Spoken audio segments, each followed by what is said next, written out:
Hey guys, it's Mitch Simon, and for the last few weeks I've been talking about going on a leadership retreat, and people are starting to go back. So I think our leadership retreat is kind of over. Hope you enjoyed the ride.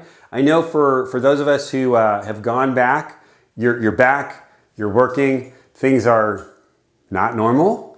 And for those of us who haven't gone back, I know that we're contemplating going back and what that's going to be like. What I'd like to talk about and I'd like to explore over the next few months is this theme I've got in my head, which is we're not going back, right? We're never going back, right? We're never going to have pre-COVID times, days work like we did. And for those of us who are in our 20s, 30s, 40s, 50s, 60s, whatever, we experienced the time. It was great. We had fun. Some of us didn't. But that time is gone. We now have transmitted to this world of work where, for the most part, we're not going to be sitting in the same room for the majority of us. Maybe for those of us who are manufacturing, who must be together, but for those of us who are not, we're going to be separated by distance. What I'd like to do is I'd like to talk about that we're not going back, we're never going back, but we are going better. And I think we're going better because what's happening is the world is now appreciating the fact that we all have so many different elements of our life right now, and we could frankly do a lot of those elements much more effectively by being home and not being in our cars all the time. And so what I want to look at is what is the role of ourselves and what is the role of we as leaders in making this time actually better, because it's going to get better and it's going to take some work, right? There's a book by Dennis Prager about happiness. Happiness is serious work, and happiness is greater than the alternative. But as we're looking forward to not going back, never going back, but definitely going better, I want to look at 5 different P's that I'm finding are things that are going to help us get better. And number 1 is with more time on our hands and also being more distinct from others and more distracted, one of the things we need to look at is passion. And Angela Duck in her book Grit basically says that those who have the most passion, who are tied in and more focused to the things that they absolutely love, and they have all their activities focusing up into that passion, are going to be more engaged in their lives. And the issue here now, everybody, is that we are engaged fully in our lives because we used to be able to go to work and be fully engaged. We have to build that artificial or maybe now non-artificial sense of being fully engaged in the work that we do. So personally, I'm being challenged to step into this work, which is the work of contributing online, the work of really sharing a message, the work of putting myself out there to share what I really believe in, which is team and team leadership and being a leader and a manager for teams that rock it, teams that are on the edge, teams that are on the leading edge of technology, but more so teams that are really driving profit. And most of those are sales teams and service teams. So I'm getting very, very clear that I want to really impact those in cutting edge companies and those team leaders who really have their profits. They're really counting on profits, and they grow through their profits, and they can affect and impact that growth in profits.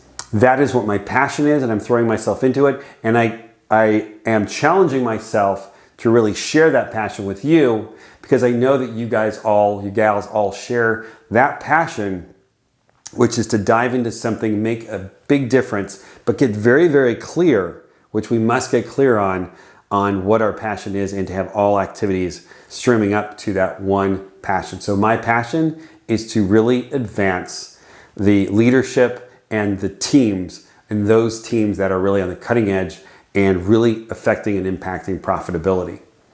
The next P is planning, right? In order for us to be distinct, to be spread apart, we need to be very, very good at planning, which is waking up every single day with the rigor and the habit of getting very, very clear on what we're going to do today. I just finished putting together over the weekend all the events and items and videos and blogs that I need to get finished by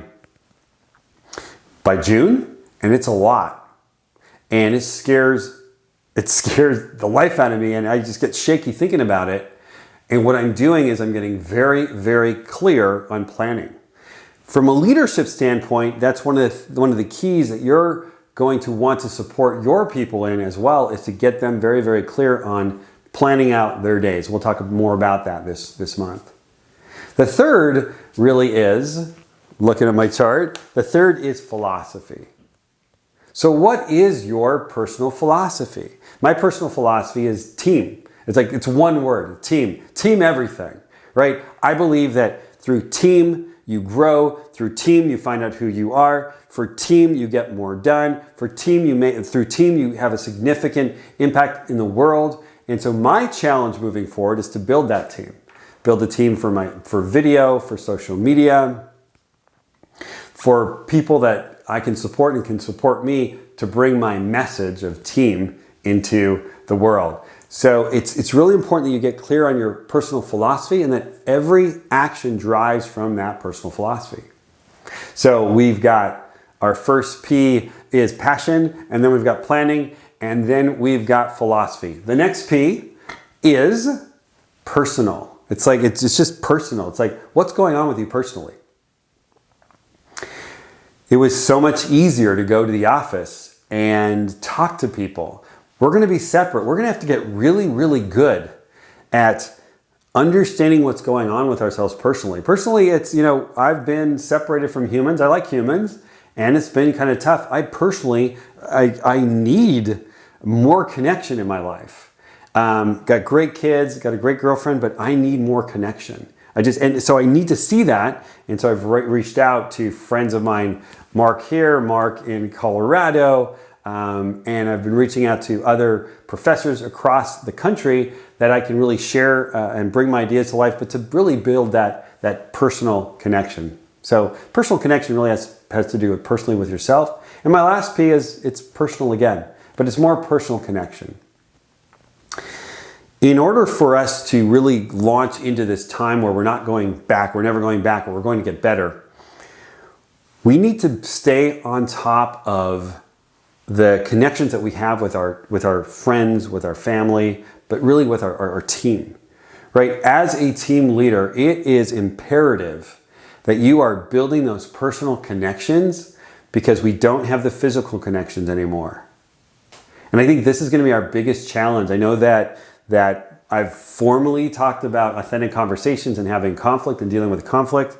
I really do think that as we move forward, we're really going to be challenged on having those connections where we go deep, which have maybe been uncomfortable. But I do think that as managers and team leaders, we're going to have to build that skill set to ask how people are doing, but really how they're doing, right? Are they, what is their philosophy? What are they passionate about? Are they living their passion? Are they staying personally connected to people? Are they taking care of themselves? Today in the Wall Street Journal is this article, I have proof. Right? It's the book, which is Together. And the tagline is Together by Vivek Murthy. The Healing Power of Human Connection in a Sometimes Lonely World. Now, this book was written before COVID-19. So yeah, we're never going back, we're going better. And it might seem like the best solution is we all get pushed back into these work cultures where we're all on the same floor, but that's not going to happen. And it is a lonely world, but it doesn't have to be. And we can share these connections through social media, but we can share these connections really one-on-one through conversation, through spending a lot of time with how are people doing? And if you get anything from this little talk right today, is I think your number one role right now as a leader, as a human, is to go out and just ask people, how are you doing? Now, how are you really doing? So that's it. My focus over the next few months really is going to be, we're never going back. We're going better. I want to look at what are the skill sets. So we can build these teams of human beings from anywhere, human beings who are now with more time and more space and more freedom can really become who they truly are without having to come to the office every day. But it's going to be imperative on us to figure out what our passions are, to figure out how we can play out our lives, focus on our passions, living our philosophy, planning for the future, and getting personally connected both to ourselves and to the people that mean the most to us. So thank you. We're never going back, but we're going better. This has been Mitch Simon, and I'll see you next time.